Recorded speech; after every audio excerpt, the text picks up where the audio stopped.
Hello, thank you for watching. My name is Aaron Howe. I am a student at Georgetown College getting my master's. This is for my capstone research project. This is a dry run of the presentation that we are going to complete once we have finished our study and have our data. So my project is what impact do electronic readers, e-readers, have on the fluency levels of English language learners, also known as ELLs. To start off, I'm just going to talk real quickly about what an action research study even is. It's the definition in our textbook says any systematic inquiry conducted by teachers, administrators, counselors, or others, and that continues. But that's the really big part that I have noticed about this is it's done by people that actually do it. A lot of the times when we read research studies, when we read information, we wonder necessarily what qualifications, what made that person. So this is being done by a person in the classroom that has a reason to want to learn it, and that is myself. And furthering the research to make us better is the whole point of it. The purpose of my study with e-readers is to give teachers an outlet. A lot of teachers that I've talked to have had questions about, well, how do we do it? Because this is a new thing for a lot of us. Teaching students that are ELL that are proficient in a different language, not necessarily the one that we teach in. So I was trying to find an alternative to help benefit the teachers, but also the students, to eliminate ELL students being put in remedial classes, not because of their actual academic knowledge, but because of the fact that they just don't have the language yet, but they do understand because they might have learned it in their native language. So using the e-readers to get their fluency down quicker so that they can perform at the level that they could in their native language. Supporting literature. I found a lot during my research study of other times where a study similar to this has been made. But this was probably the most amazing part for me to help me believe in what I was doing. It was very interesting observation for me to realize that using computers and internet become a regular routine for them, and they did not think that they should have talked about these tools while answering the questions. I believe that this finding supports what Bill Gates points out about technology. The advance of technology is based on making it fit in so that you don't even really notice it. So it's part of everyday life. It's technology needs to be everywhere because it is everywhere. It's everywhere in the everyday life, and any way that we can incorporate it is going to help those students to succeed.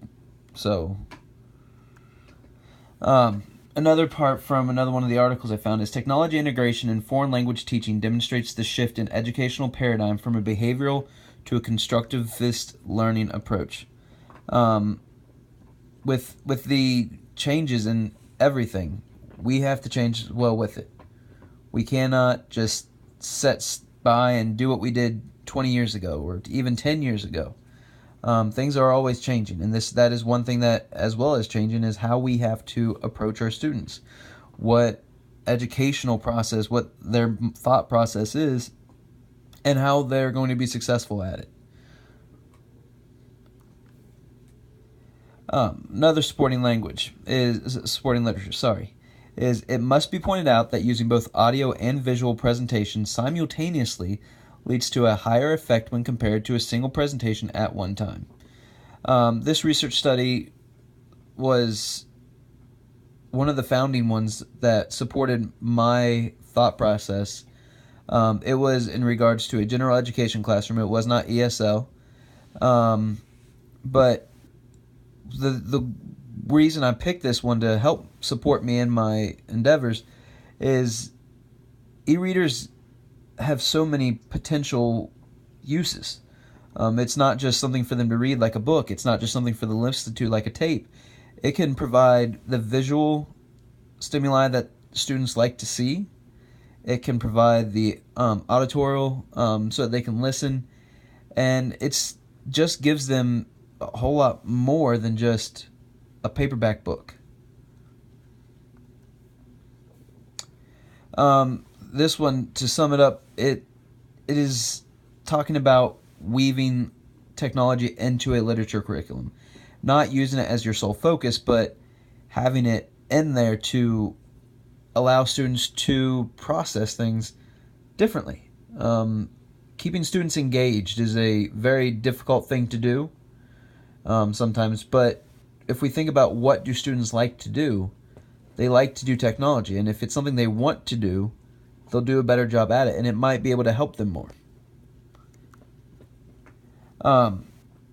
Here is another survey that was taken in a different study, and this one I thought was amazing in support of the idea of using technology with reading. After the study, students were asked would they rather use an e-textbook, so an e-reader, or a printed textbook. And out of all of the students that were surveyed, only 14 said they would want a printed textbook, and 18 said they didn't mind either way. But 64 said that they would prefer that e-textbook, which supports the thought process that if you use it, then they'll enjoy it more. And the more they enjoy it, hopefully the more that you can help them. And then we have, based on the integrated whole of triangulated data that can constitute our research results, we conclude that the use of e-readers in the classroom and at home by third grade students, when integrated with everyday lessons provided by classroom teachers, can contribute to improving students' reading performance. Union in this study is dead on. The one thing that from another study that I discovered is it's difficult to do. Teachers need help in knowing how to implement the technology that we want them to do. And if we're not teaching them what to do, we can't expect it to be done. We can all go to Teachers Pay Teachers, we can all watch YouTube videos, but if we're not actually informing them of the benefits of the apps, of the technology that is out there, then they can't implement it. Even if they have it, if they don't know how to use it, it's just going to sit there and be wasted. So that's the one problem with this, is there is a benefit to some point. It's just how do we get the best benefit out of it? So my questions and hypothesis to go along with everything is, will there be a difference in reading fluency between students who read using an e-reader compared to a normal text? And then my second question is, what would students prefer to learn through an e-reader or normal text? My hypothesis is I predict that students' fluency will improve more using an e-reader compared to normal text. I also predict that students will prefer an e-reader over a regular text. The design of this study will be a group comparison design, which, according to Mertler, it's where you just compare two different groups which differ on some characteristics. So that would be the textbook versus the ebook. So I'll be comparing those two groups to see how they perform. Participants, there will be a total of 10 participants. All of them will be students at 9th District Elementary School. They will be 3rd and 4th grade. Out of those participants, 3 of them are male, 7 are female, and all 10 of these participants are Spanish-speaking, where a majority of them are from Guatemala.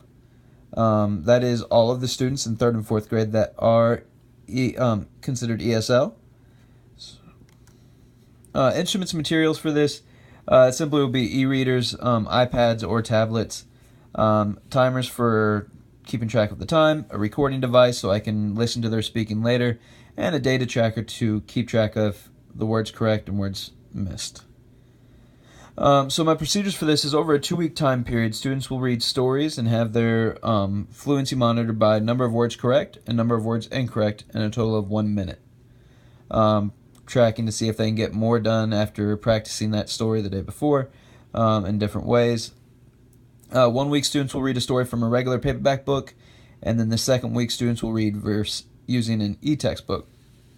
That way, both students, I can get data using 2 different stories that are the same lexile, and I can see if each individual student, how they did individually, not, well, maybe this student did better because they've used a tablet before and this student has not, so that could skew my data. And then the following week, students will, as I said, read using an e-reader.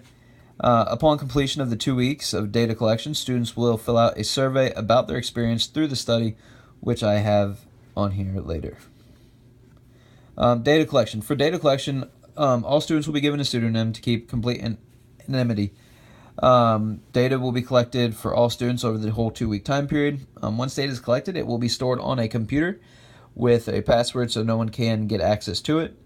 And then once all the data has been analyzed and the project has been submitted, the recordings will be deleted to prevent other people from accessing it. Here's my post-assessment survey that I plan on giving all of the students that are involved. Find out who did have prior access to technology, what technology they have at home, to see if that might have influenced their answering for a certain answer. And then on a scale of 1 to 10, whether they liked using the book, whether they liked using the e-reader, just a good overall brief idea of what they thought of how they did. And that is it. Thank you for watching.